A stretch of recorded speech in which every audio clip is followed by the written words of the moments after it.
Every family has its heirlooms, but the royal family has over 1 million of them. Known as the Royal Collection, this artistic treasure trove holds everything from the crown jewels to royal portraits, precious ornaments and priceless sculptures. The Royal Collection is the biggest private art collection in the world. It really has an unbelievable amount of objects. It's the world's highest quality grab bag into which you can dive and find practically anything. The Royal Collection is estimated to be worth £10 billion. The Royal Collection is the envy, really, of the world, and certainly the envy of the art collecting world, because it is so unique. And behind every painting, jewel and work of art lies an extraordinary story. Tonight, we reveal the secrets of the Queen's art collection. The spy at the centre of royal power. How do you feel about being called a traitor now? I can't deny it. The alleged art fraud. This was a staggeringly embarrassing incident for Prince Charles and for the royal family. The art world is famously murky. The royal family are not immune from that side of the industry.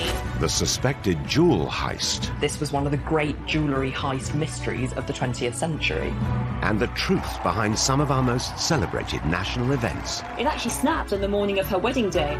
This is the secrets of the royal art treasures.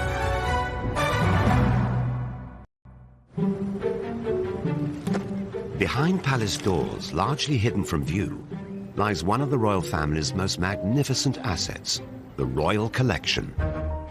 We often quantify the Queen's huge wealth in terms of palaces, but we mustn't forget the Royal Collection. There's 1 million objects. It's valued at 10 billion. The Royal Art Collection holds a vast range of items that includes much more than just paintings. The Royal Collection is one of the largest and most important collections of art in the world. Drawings, paintings, sculptures that form part of this collection, and they are spread around 13 different residences, including Buckingham Palace and Holyrood House at Edinburgh. With some 7,000 paintings, a vast number are royal portraits. And one face appears time and time again. Our Queen, Elizabeth II. More than 100 artists have painted the Queen, of course. But very often, the occasion for a portrait, whether painted or photographic, has been some memorable occasion. Right through from the coronation through to the Queen's 80th birthday to the great Jubilees. By sitting for a portrait, the Queen is making herself accessible to the public. So I think it is another way of the monarch. Elizabeth, your undoubted Queen. One of the most iconic of these images captures her on the day of her coronation in 1953. The photo was taken by renowned society photographer Cecil Beaton. It looks as though the Queen is sitting in the Lady Chapel at Westminster Abbey, but actually this portrait was staged in the throne room at Buckingham Palace using a photograph of Westminster Abbey as a backdrop. And that really underlines that element of theatre that is always part of royal portraiture and pageantry. It's this young, glamorous Queen in her full robes, but Cecil Beaton wrote about her purity of expression. When our Queen took the throne, the nation was recovering from the aftershocks of World War II. Rationing had only just ended, and the bitterness over the abdication crisis of 1936, when Elizabeth's uncle Edward VIII renounced the throne, was still very raw. I have found it impossible to carry the heavy burden of responsibility. The monarchy needed to project an image that spoke of a new start. Beaton really captures that sense of optimism for the future, I think. There's also a sense of her steadfast gaze out of the frame of the picture, looking towards the future. Cecil Beaton's iconic photo was a masterclass in royal PR.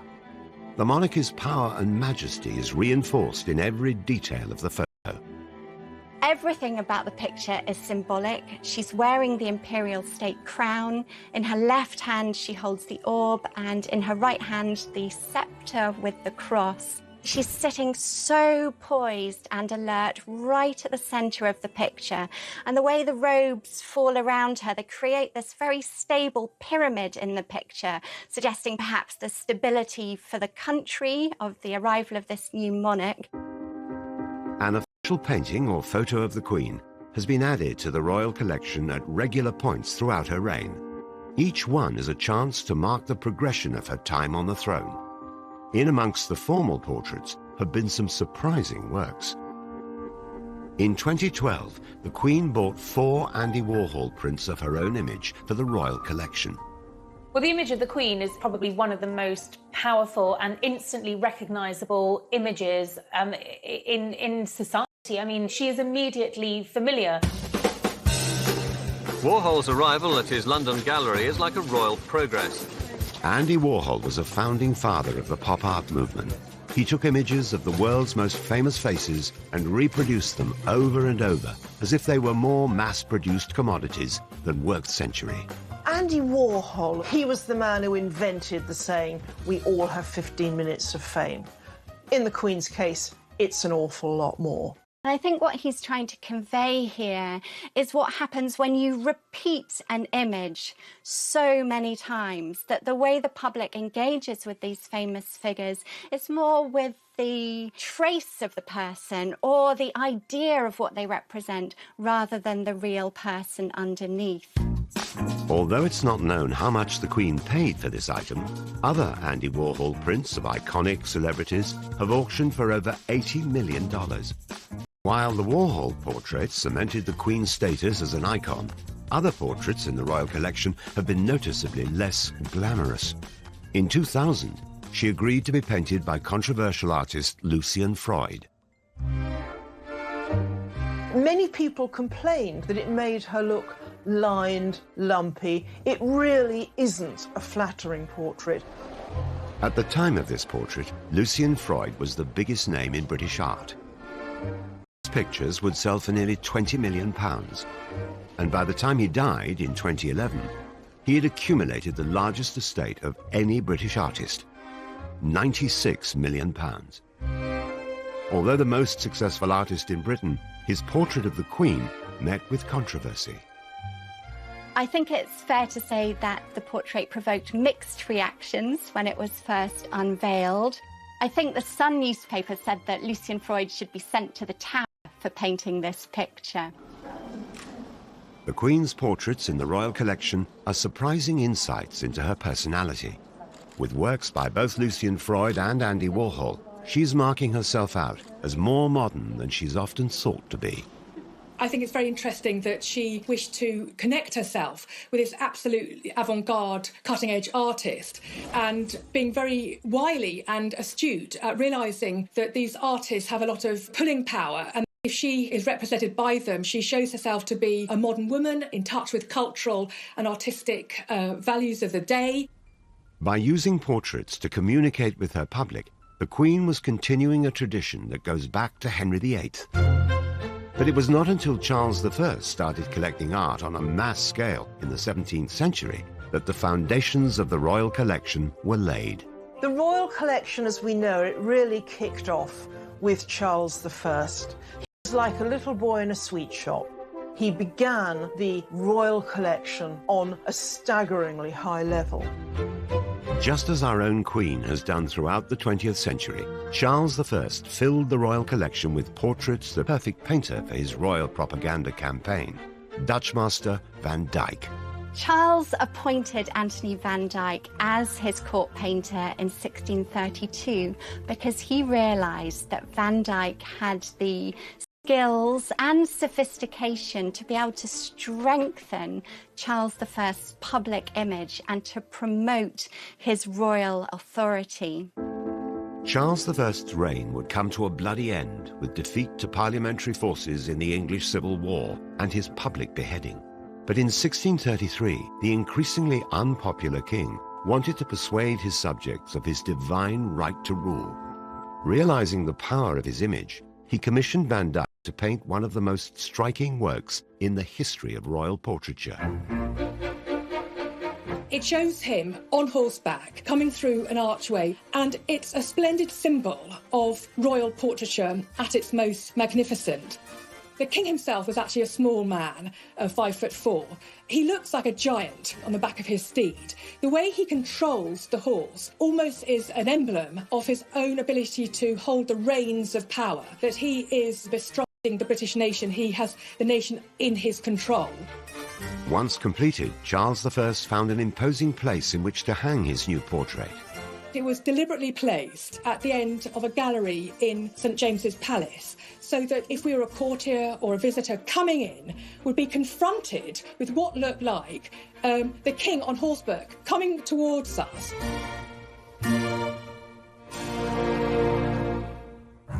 Like those who went before her, our Queen continues to connect with the British public through the images she commissions of herself. But the Royal Collection not only holds paintings, it also boasts some of the most famous and valuable jewels in the world. And when the Queen really wants to dazzle her public, nothing brings a sparkle to the royal family like the crown jewels.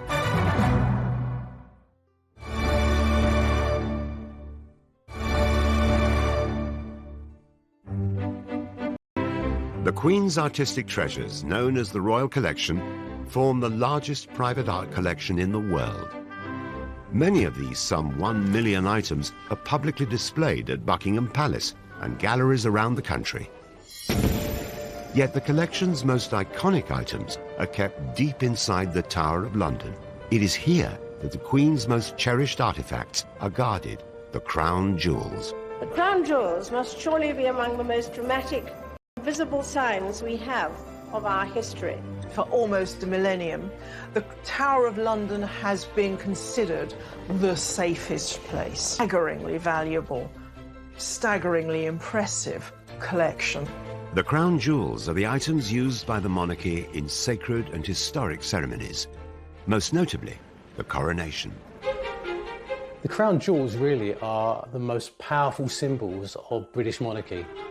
Often called the regalia, made up of entirely different objects. There's 143 of them, I believe. Crowns, sceptres, plates, spoons, trumpets, all of them are encrusted with these incredible stones. I mean, you never see such big diamonds and pearls and rubies. They almost look so big that you think they have to be fake, they're so huge. There are nearly 23,000 individual jewels embedded in the regalia of the crown jewels. Each one adds something different to the crown jewels, not only in terms of the value of the stones themselves, but the symbolism and the history and the culture of the jewels themselves. With some of the largest and most valuable stones in the world, debate rages over the value of these historic items. What is the value of the crown jewels? That is a very interesting concept. Do you value it on the commodity itself, or the addition of the cultural history? It's priceless. I mean, if you saw one of those jewels on the open market, you'd immediately know and you'd tell the Queen. But there's some estimation that they could be worth 5 billion. So that's an incredible sum. Every year, 2.5 million visitors see the crown jewels in one of the most heavily guarded locations in the capital, the Tower of London's Jewel House.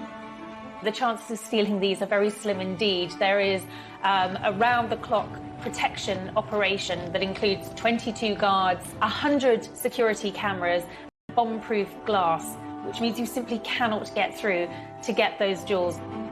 Of all the regalia on display, it is the crowns that generate the most fascination. The crown jewels has 3 main crowns: St Edward's crown, the Imperial State crown, and the Queen Mother's crown.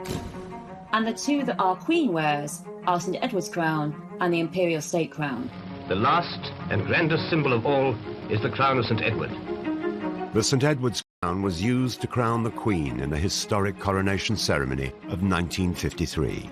So the St Edward's State crown has the arches. It is the heaviest. It weighs a whopping 2 kilograms. So when you're sitting there waiting to be crowned and 2 kilograms comes onto your head, it takes a lot of practice. In fact, the Queen practiced very diligently for her coronation, putting books on her head, really to practice what it would be like to carry 2 kilograms of jewels on there. Although St Edward's crown is the most symbolically important of the 3 in the royal collection, it doesn't hold the most valuable stones in the crown jewels. And it doesn't have the gigantic diamond or a gigantic ruby that the Imperial State crown has, or even the Queen Consort's crown, the Queen Mother's crown. It can be had, we believe, for a bargain price of 32 million.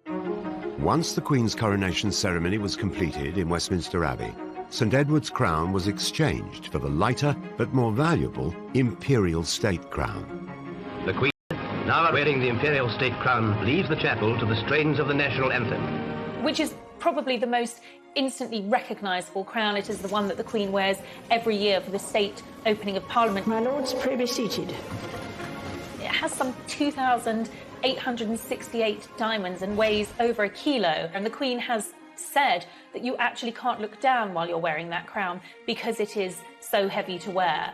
So when you see this thing actually moving, it's a shimmering mass of light with all of these major stones set within. The third crown in the royal collection is not actually worn by the Queen. Known as the Queen Mother's crown, it was made for Queen Elizabeth, consort of King George VI and mother to our current Queen. The Queen Mother wore it for the 1953 coronation. Since then, it's only been used in a royal ceremony once. When the Queen Mother died, it was placed on her coffin, and it won't be worn again until we have another Queen consort. And that will definitely be Princess Catherine, who will become Queen Catherine next to King William. And will it also be worn by Camilla? Will she be crowned with Charles? The current approach to the royal family is that she will not be Queen Consort, she will not be crowned, her title will be Princess Consort, but we shall see. The crowns may be the most symbolically important items in the royal collection, but it is the jewels encrusted on each one that really dazzle the crowds in the Tower of London. The royal family owns some of the most splendid, extraordinary and expensive jewels in the world.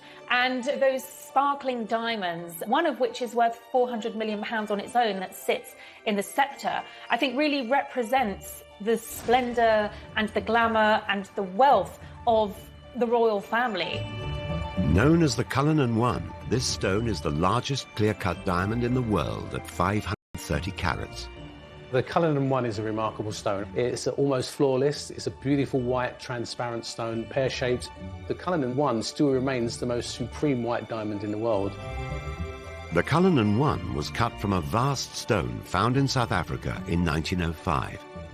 This diamond, the largest ever found, yielded three other jewels, the Cullinan II at 317 carats, found in the Imperial State Crown, and the Cullinan III and IV, turned into experts. The true value of the four Cullinans lies elsewhere. I think the real value lies in how they're tied with British history and how they have shaped our history and our culture. And so I think it'd be a very difficult thing to actually value. Although each jewel holds a unique story, many have controversial provenance. The Koh-i-Noor diamond that sits in the Queen Mother's crown has a particularly checkered history. Although its origins are unknown, it was in possession of rulers based in South and West Asia before coming into Queen Victoria's possession in 1849, when the British East India Company defeated the Sikh Empire in Punjab. It's very strongly felt that it was not bought and not obtained fairly. It was obtained under the force and oppression of empire. And therefore, the governments of India, Afghanistan, Pakistan and Iran have claimed it and said it is theirs. And so far, the British government have refused to give it back and said it belongs here. Unlike the Koh-i-Noor, the discovery of the Cullinan is very well documented. It was found at the Premier Mine, owned by South African mining magnate Thomas Cullinan. This was probably the greatest historical find of any gemstone in the whole world. A worker was looking at the surface dumps and found glinting in the wall this huge crystal. Took this out of a pocket knife, took it up to the mine office and weighed it and studied it, and they had in their hands the largest diamond ever found at 3,106 carats. Absolutely incredible. Preparations were made for the stone to be transported to Britain, where Thomas Cullinan's agents would put it on sale. And then once it was going to be shipped by boats to England, a replica was made, and the actual real stone itself went via just normal posts in the post, and the actual replica went in a special armed guard as a decoy stone. The stone went on sale, but due to its high price tag, remained unsold after 2 years. It was eventually purchased by a South African politician and gifted to King Edward VII in 1907 as a symbol of unity after the Boer War. The stone was then transported by train to Sandringham. It had its own first-class carriage with the Royal Detectives. The head of Scotland Yard took it to King Edward VII, and the rough stone was gifted to him on his 66th birthday. With the largest rough diamond in history, at his disposal. The king now had to decide how to cut it. Diamonds are very strong, and so they had to find a person who would, be very careful and not damage the stone in any way. And so the great company, the celebrated company Ashers of Amsterdam, were appointed to cut this stone. And so they came to London, they studied the stone for a week to find out how to cut this thing. And remember, this stone is fist size, it's as big as my fist. A chisel in the top, smacked it with the hammer to break it, and the chisel broke. After another attempt, the stone was cleaved into 4 separate diamonds. The 4 Cullinan jewels are now the showpieces in the crown jewels. But beyond the items in the Tower of London, the royal collection is rich in other priceless regalia that bestow splendour and authority on whoever wears them. As well as the jewels and the crowns in the royal collection, which bring incredible visual splendour to the royal family, coronets are also very, very important. They are essentially smaller crowns, and I think probably the most famous coronet is the one that was used for the Prince of Wales's investiture. The coronet for sovereignty. Prince Charles's coronet took centre stage in his 1969 investiture ceremony. It's incredibly unusual. It's got an orb at the centre of the piece with quite futuristic spikes around it, so it's immediately recognisable. The royal collection provides the star items for any coronation or investiture. Yet weddings too are given a dash of glamour with treasures from the Queen's personal jewellery box. We're most used to seeing tiaras at royal weddings, but we also see them at state receptions as well. And they are usually gifted within the royal family and handed down from one woman to another. So there is that historical link. The tiaras are what we all have in our head when we think of a princess fantasy, Disney style. On her wedding in 1947, the Queen wore the Queen Mary fringe tiara, given to her by her mother. There's actually a great story behind it, in that it snapped. It actually snapped on the morning of her wedding day, and a palace aide had to rush it to the jeweller to mend it and then rush it back. And if you look very closely, you can actually see the break there when it snapped, because these are very delicate items. More recently, in 2018, Meghan Markle wowed the crowds at her wedding when she wore the Queen Mary diamond bandeau tiara.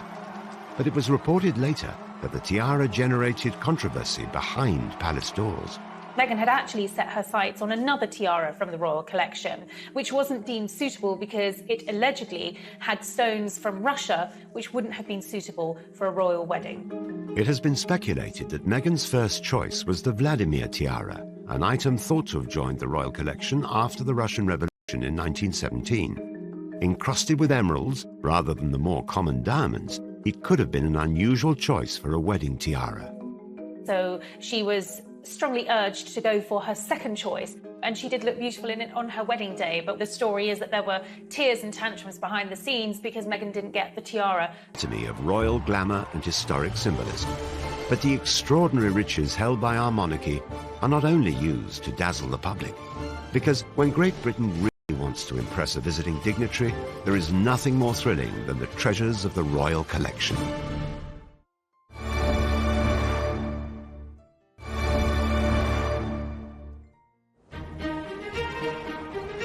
The royal family's art treasures form an unparalleled collection of paintings, jewellery, tapestry and objects.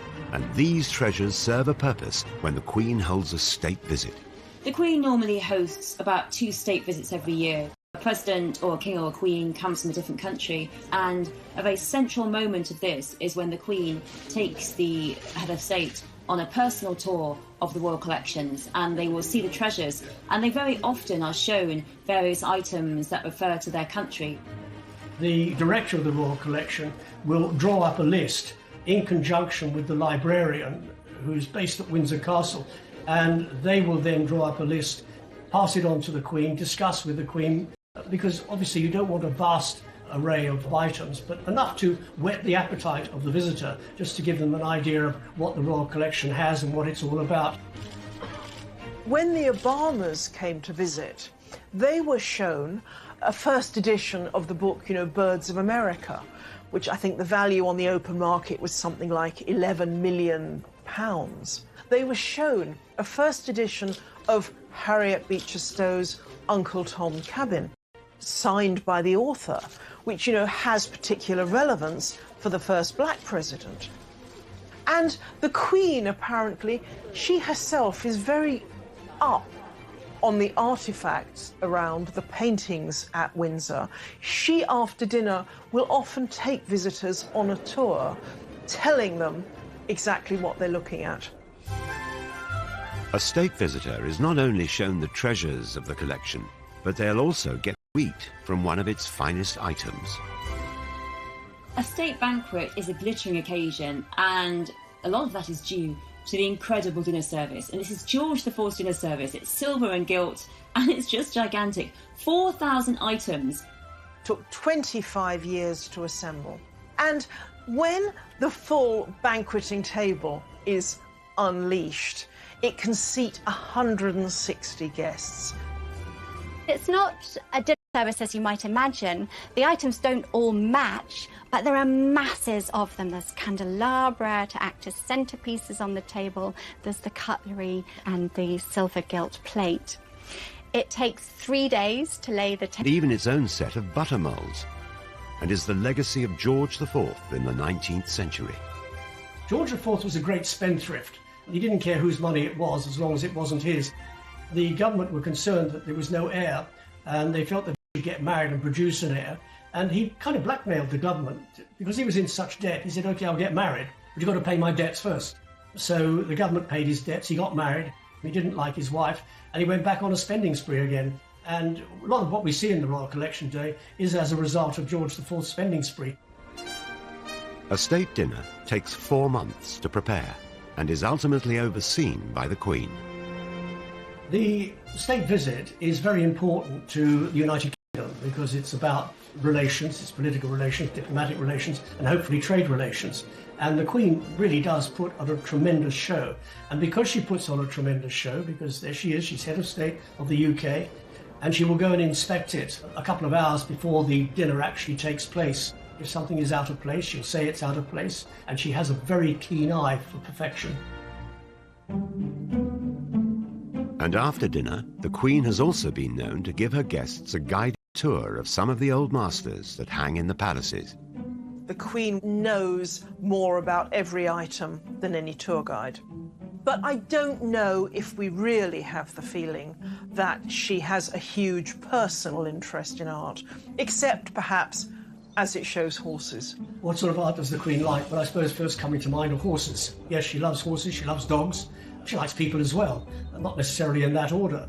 The Queen doesn't profess to be an art aficionado or an art historian. It's the old cliché, isn't it? She likes what she likes. Perhaps some of the greatest collectors of more recent times are Queen Victoria and her consort Prince Albert, who added their treasure to the royal collection. I think Victoria and Albert, part of their relationship was entwined through art. So I don't think you can put enough emphasis on the fact that almost art was the glue that forged their love between themselves. So they both loved drawing and etching. They both visited exhibitions together. They both sat for portraits and photographs. Queen Victoria and Prince Albert shared a great enthusiasm for art, and they would often exchange artistic gifts on occasions such as birthdays and Christmas. Prince Albert especially was very knowledgeable. We owe a lot to Prince Albert. One of Albert's big things was education. His legacy, in a sense, is what's been called Albertopolis, you know, the complex of museums in South. Began putting things together so that the British people had a chance to see more of what the British monarchy were viewing every day. Victoria's choice of art at times reveals the passionate relationship that the couple enjoyed, such as Florinda by German painter Franz Xaver Winterhalter. This is a painting that Queen Victoria bought for Prince Albert's birthday in 1852. And if you think of our slightly buttoned-up, straight-laced idea of Queen Victoria, this picture looks rather surprising. You know, Queen Victoria is the monarch who famously, when she visited the V&A Museum, they had to go around and put fig leaves on all of the sculptures. And what you're looking at here is a picture based on a story of the Princess Florinda, and she's gone out to bathe in a pool close to her castle in Toledo with her maidens, and all of them are in varying degrees of undress. Now, what Florinda doesn't know is that the young Rodrigo is spying on her from behind the bushes. And the story is that Rodrigo fell in love with her so passionately. He then seduced her, which made her father, the Count, so angry that he actually went out and encouraged the Arab invasion of Spain. And during the battle, Rodrigo was killed. What I find very interesting is that this painting was chosen to hang in Osborne House, the most intimate of the royal residences, over their working desks where Victoria and Albert would do their paperwork. And so it was an image that they would both be enjoying on a daily basis. And I think being such an essential image of semi-clad women says quite a lot that they chose that in their private working space. We know that they had a very loving and close relationship. Queen Victoria can't have been a prude. She had 9 children with Albert. Victoria and Albert always gave each other special Christmas presents. One year, the Queen commissioned Edwin Landseer to paint a portrait of Albert's dog, Eos. Edwin Landseer was Queen Victoria's favourite artist, and he even gave the Queen drawing lessons. He was particularly celebrated for his portrayals of animals. The painting of Albert's dog Eos is a quite distinctive element in the royal collection because it shows this beautiful dog that Albert loved to bits. In a way, it's almost a portrait of Albert because it shows the dog standing by certain items of clothing of the princes, his hat and cane. It also is very affectionate, and these qualities of love and commitment were qualities that obviously he showed to not only his wife but also the British nation. Landseer's paintings have been known to fetch millions on the open market. The value of Eos is doubtlessly increased by the significance it had for Victoria, particularly after Albert's early death from typhoid at the age of only 42, leaving her a widow for the next 40 years. The Royal Collection also holds special mementos of the other great loves in her life, her 9 children. In the collection at Osborne House is a remarkable group of marble sculptures. They're based on plaster casts that were taken from her children as they slept. Queen Victoria kept these marble sculptures in her private apartments at Buckingham Palace. I think it tells us quite a lot about her love of her family and the fact that she wanted to project an image of a loving mother. Under Victoria and Albert, the Royal Archives also began to burgeon with a new form of art, photography. The Queen and her husband understood that the power of their image would be crucial to the success of Victoria's reign. And what Albert and Victoria did in particular was they presented themselves as the model family, as the perfect family, mother, father, children. But also, I think because of the Reform Act, because of the greater basis of middle-class power in terms of voting that was having power in the country, Victoria really is catering to a middle class, and that very much is presenting herself as quite an ordinary, humble-looking family. Like these portraits in which Albert and Victoria are just looking like they're chatting in Windsor Castle, in which Victoria looks like any Victorian mid-century housewife. She's got a very ordinary outfit on. They look like any ordinary couple, which was really quite revolutionary at the time. Every king normally has himself painted in bling or intimidating, and here's Victoria looking like anyone's next-door neighbour. Like Victoria before her, our current Queen is now the custodian of the Royal Art Collection, which has grown to become one of the largest in the world. But it is a collection that has not been without its scandal and betrayal. How do you feel about being called a traitor now? I can't deny it. And the family's treasures have also been a target for theft. This was one of the great jewellery heist mysteries of the 20th century.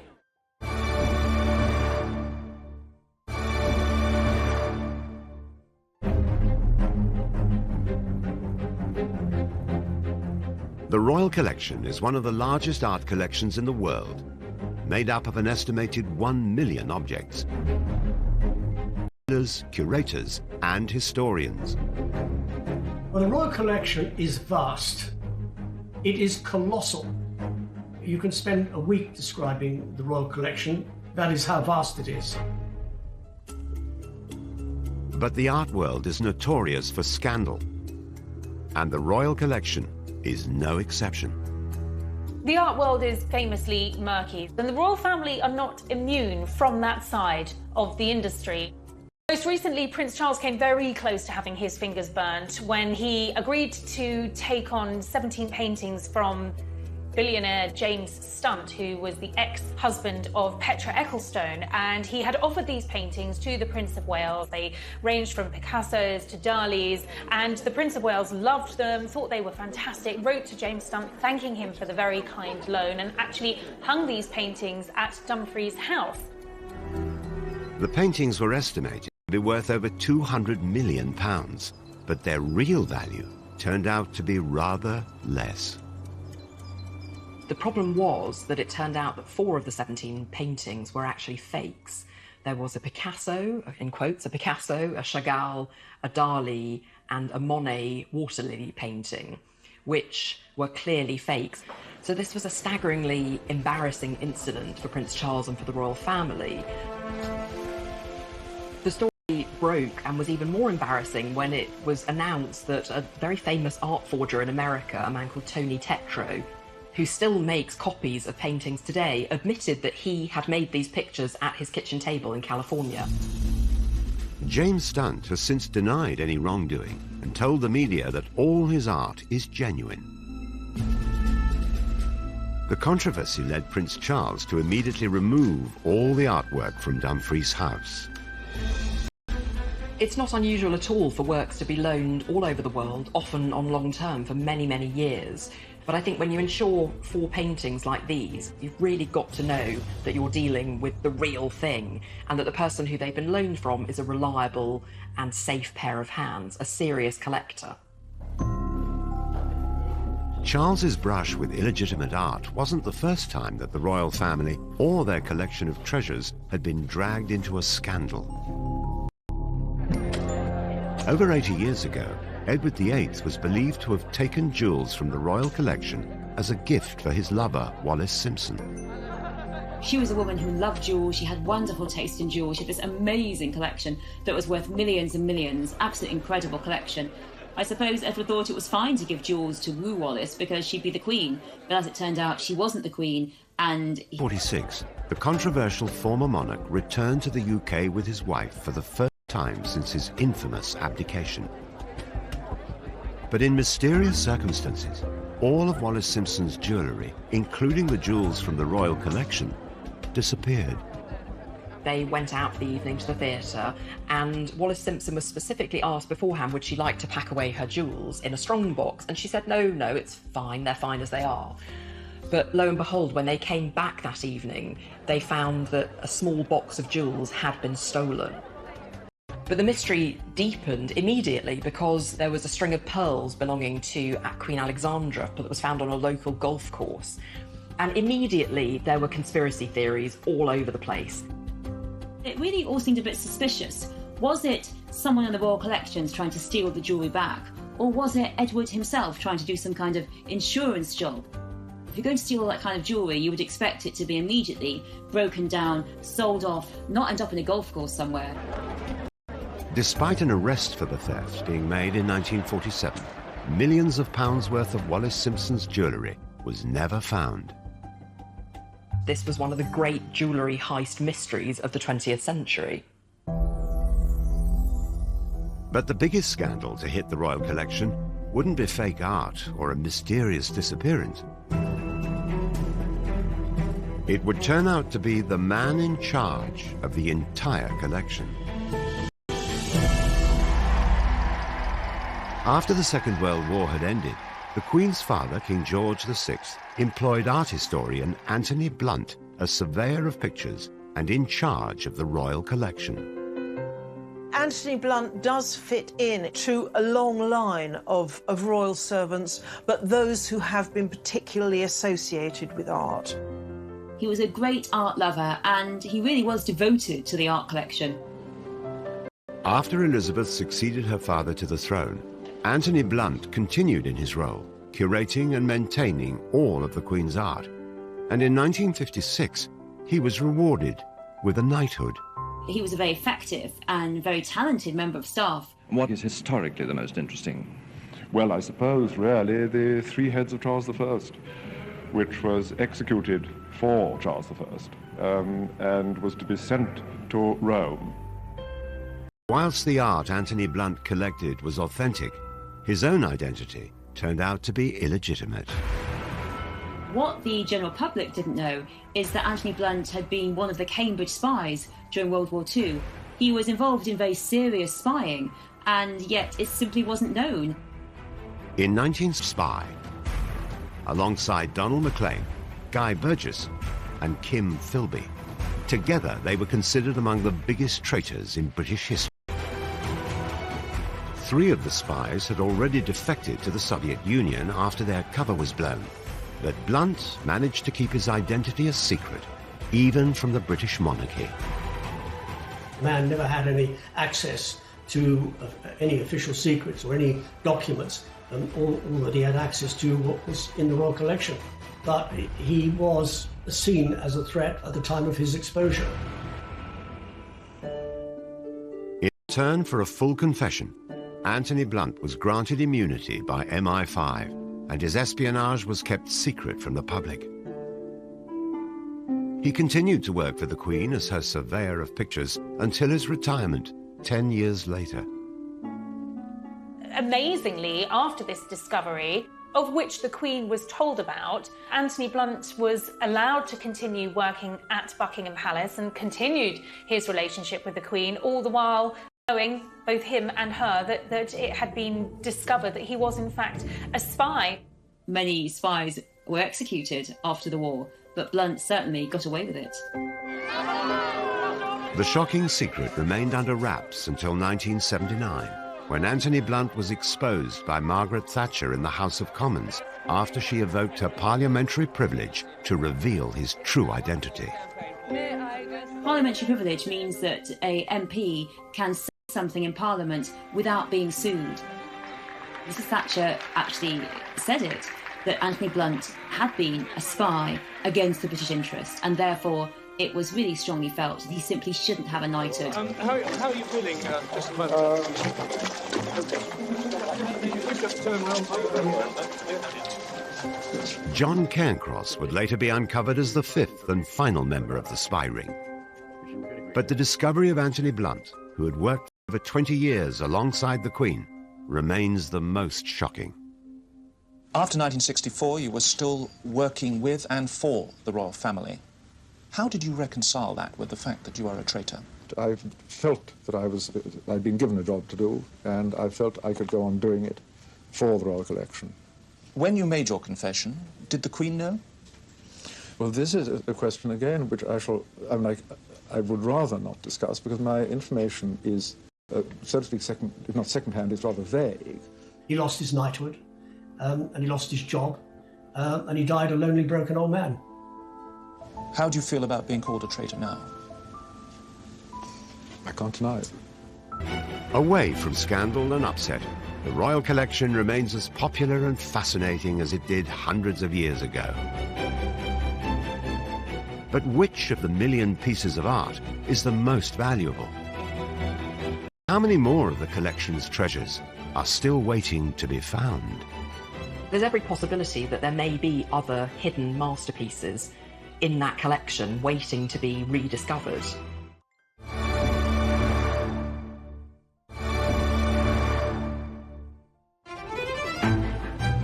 Hidden within the royal palaces are some of the most valuable and unusual pieces of art ever to have been made. The Royal Collection actually holds one of the most extensive collections of Faberge objects anywhere in the world. There are around 600 objects, and that ranges from the famous Faberge eggs through to flowers, commemorative plaques, jewellery, boxes. Some of these treasures, made by the jeweller Carl Faberge, were gifts that the Russian royal families would give each other for Easter. The enthusiasm for Faberge pieces was soon taken up by their British royal cousins. One of the starting points for the Royal Collection of Faberge was a commission made by Edward VII as a Christmas present for Alexandra sometime in the 1900s. And what it is a collection of carved hard stone figures of animals that were in the royal farm at Sandringham, carved from all sorts of different stones, wonderfully skillful pieces of craftsmanship. Semi-precious stones themselves, but perhaps a little garnets or rubies inset for eyes and things like that. And they must have been a charming present to receive. But maybe the most iconic of the Queen's collection is this bejeweled mosaic Easter egg, a gift given by Nicholas II, the last Tsar of Russia, to his wife, the Tsarina. Inside are images of the Tsar's children. It's absolutely one of the masterpieces. Designed by a designer called Alma Pill, who had the idea for the egg when she saw her mother-in-law working on a piece of embroidery. And that's what the egg looks like. So it's a lattice work of platinum, and into that platinum are inset all these different precious and semi-precious stones, create this wonderful image of the egg. In 1917, the Tsars were deposed in a bloody revolution and murdered in a house in Siberia. The eggs are one of the most iconic items of their rule. This one was bought by Nicholas's cousin George V in 1933 for £250. Today, it's likely to be worth several million. And the Queen showed Kate her collection of Faberge eggs. The Duchess said they were amazing. They're amazing. These are shut in a cupboard. Nobody can afford these things nowadays. I did have an opportunity of seeing a lot of the treasures in the Royal Collection up close, even to the point of the egg was quite exciting. Never owned a piece like that, but holding it was quite special. Queen Mary was given the egg as a gift by her husband. Mary herself was an avid collector. Her great-grandson, Prince Charles, who is the Royal Collection's chairman, has also added to its treasures over the years. In 2015, he asked 12 artists to create portraits for some of the last D-Day veterans, a patronage that he took over from the Queen Mother. One of the artists that was commissioned was Ishbel Myerscough.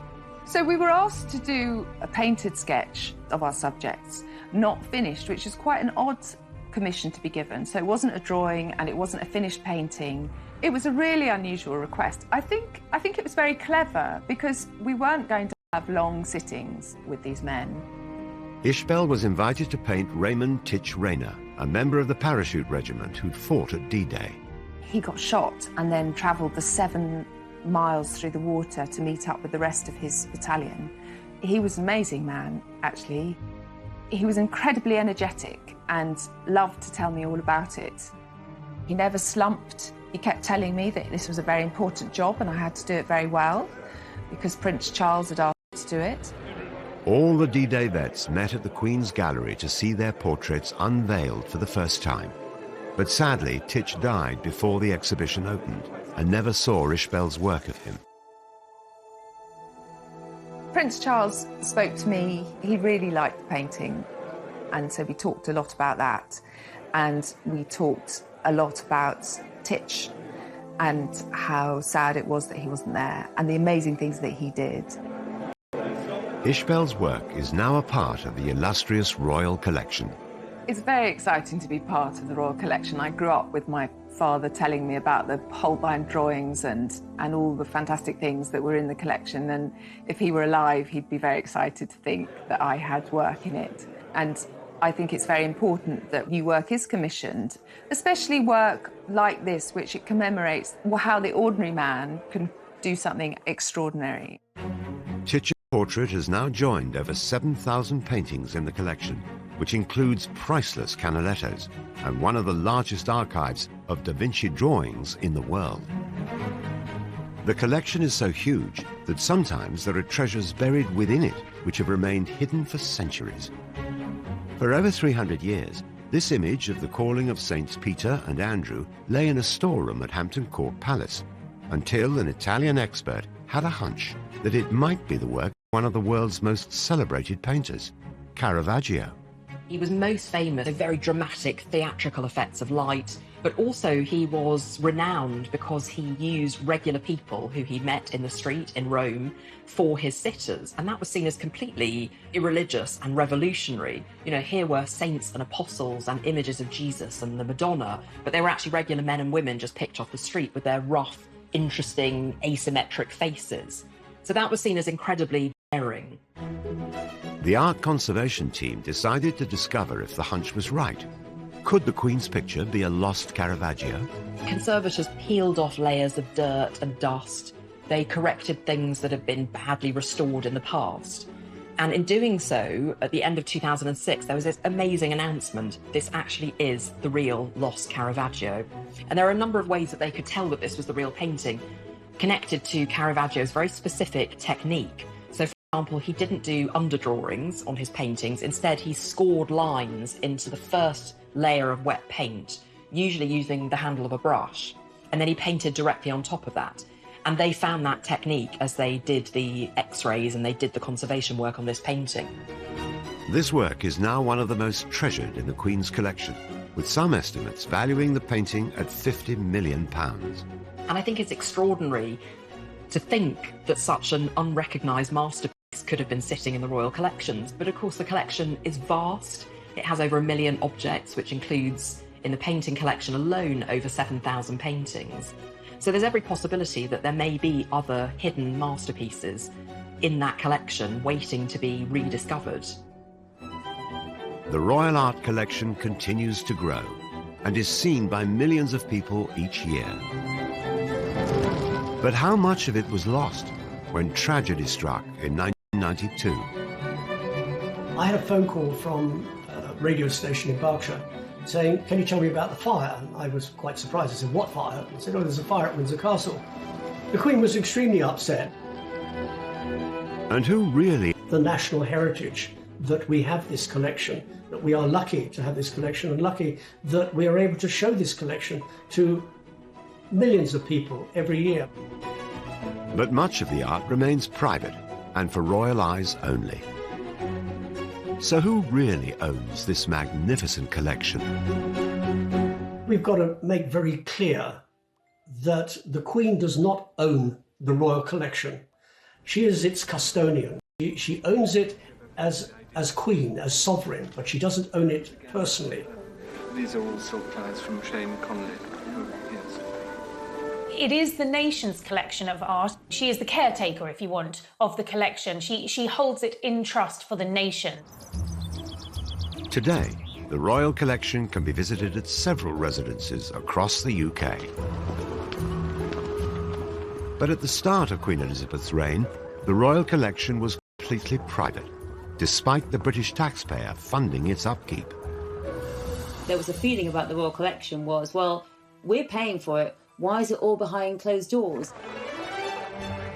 In 1962, the Queen attempted to address the issue by opening the Queen's Gallery, allowing the public to see items from the Royal Collection for the very first time. The gallery was, once upon a time, the Queen's Chapel, private chapel at Buckingham Palace, but it got bombed during the war, and there wasn't really a need for a private chapel at the palace anymore, and it was Prince Philip who came up with the idea, well, why don't we create a gallery? In what used to be the chapel of Buckingham Palace, a new art gallery presents a wonderful opportunity for the public to see some of the treasures owned by the Queen. The opening of the Queen's Gallery came at an important moment, the early 60s, when there was a huge awareness that the royals needed to make themselves and their possessions more accessible to people. Rembrandt's Lady with a Fan, acquired by George IV in 1819. One outstanding masterpiece from the collection. This was an opportunity of bringing the royal collection to the masses. A royal portrait to end this glimpse of a truly royal collection. The Queen took further steps to connect the Royal Collection and the public, but only after disaster struck in 1992. I was actually in my office at Buckingham Palace, in the press office, and I had a phone call from a radio station in Berkshire saying, "Can you tell me about the fire?" And I was quite surprised. I said, "What fire?" And they said, "Oh, there's a fire at Windsor Castle." The Queen's favoured residence had been engulfed in flames after a faulty spotlight ignited a curtain. The Queen was extremely upset. Windsor has a great attachment to the Queen. I suppose it's the biggest attachment she has after Balmoral Castle in Scotland. 115 rooms in Windsor Castle succumbed to the tragic blaze, which continued long into the night. But miraculously, only 2 works of art from the royal collection were lost in the fire. The impact of the fire on the royal collection, fortunately, was quite minimal. But the monarchy was really under the cosh because nobody knew how this was going to be paid for. In order to fund Windsor Castle's £62 million restoration, the Queen decided to open up several state rooms within Buckingham Palace to the public. And within a week, bookings for the next 3 years were sold out. Changing the guard at Buckingham Palace always popular with tourists, but from tomorrow nearly 500,000 people will have the chance to see inside. The Queen also established the Royal Collection Trust, a charity that would ensure the upkeep of all the royal art. For just 2 months and £8, 18 state rooms are on show. The trust would be funded by the cost of admission, as well as the odd bit of memorabilia. We also have got a terrific range of merchandise. It's so good. Look at this tie. Now that is part of this year's merchandise. After Windsor Castle's restoration was complete in 1997, more royal residences opened to the public. Have a lovely day. Just go to the middle doors, please. Thank you very much. And last year, almost 8 million people saw items from the royal collection. But debate continues as to whether the public should have more say in what is included in the lineup. There's always been a very delicate balance between monarchy and public, because the monarchy is one thing and the public is something else. And yes, there are those who say that it should be joined up, but how joined up should it be?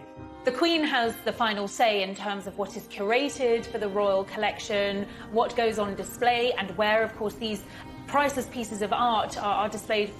The royal collection has always been all the way back to Charles I. I think it's interesting too that living monarchs now and members of the royal family continue to commission into the collection.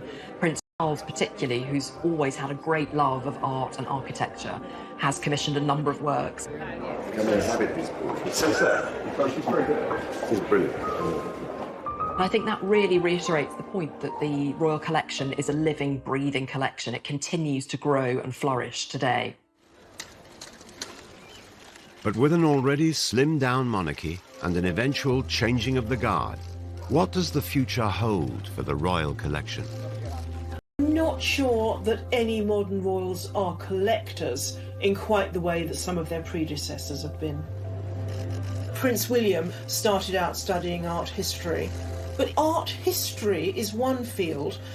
The future of art is another. It is too early, perhaps, to know how he'll feel able to add to the royal collection.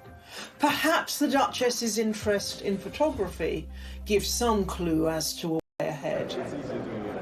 The Duchess of Cambridge, herself an art history graduate from St Andrews University, is an accomplished photographer.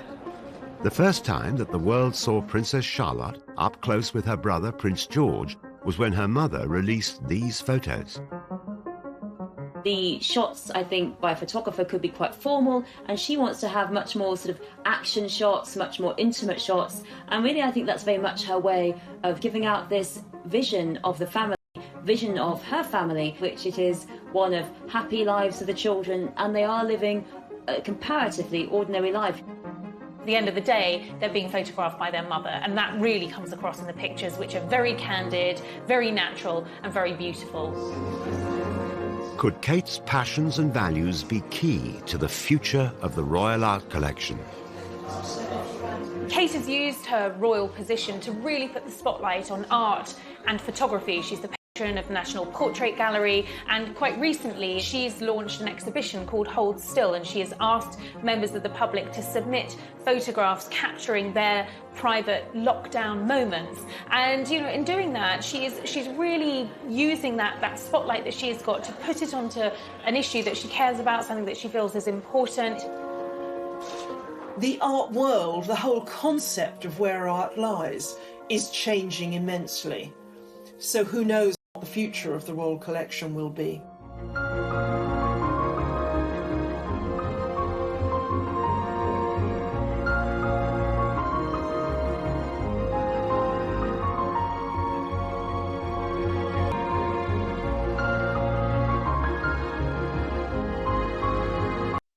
with this absolute avant-garde, cutting-edge artist, and being very wily and astute at realising that these artists have a lot of pulling power, and if she is represented by them, she shows herself to be a modern woman in touch with cultural and artistic values of the day. By using portraits to communicate with her public, the Queen was continuing a tradition that goes back to Henry VIII. But it was not until Charles I started collecting art on a mass scale in the 17th century that the foundations of the royal collection were laid. The royal collection, as we know it, really kicked off with Charles I. He was like a little boy in a sweet shop. He began the royal collection on a staggeringly high level. Just as our own Queen has done throughout the 20th century, Charles I filled the royal collection with portraits, the perfect painter for his royal propaganda campaign, Dutch master Van Dyck. Charles appointed Anthony van Dyck as his court painter in 1632 because he realised that Van Dyck had the skills and sophistication to be able to strengthen Charles I's public image and to promote his royal authority. Charles I's reign would come to a bloody end with defeat to parliamentary forces in the English Civil War and his public beheading.